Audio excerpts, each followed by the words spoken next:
નમસ્કાર. 6 ઓગસ્ટ 1945ના દિવસે, એટલે કે આજના દિવસે 6 ઓગસ્ટ 1945ના રોજ હિરોશિમા ઉપર અમેરિકાએ ન્યુક્લિયર બોમ્બ નાખ્યો. પરમાણુ શસ્ત્રનો પ્રથમ પ્રયોગ એ દિવસે થયો. માનવતા માટે કાળો દિવસ, અને એની અસર વર્ષો સુધી પેઢીઓની પેઢીઓએ ભોગવી.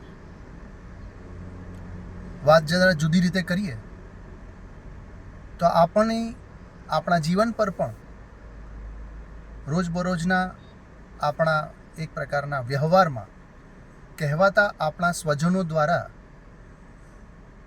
વાક પ્રહારો, શબ્દોરૂપી પ્રહારો દ્વારા કેટલાય પરમાણુ બોમ્બ આપણી ઉપર, ખાસ કરીને સંવેદનશીલ વ્યક્તિત્વો ઉપર ઝીકાતા હોય છે.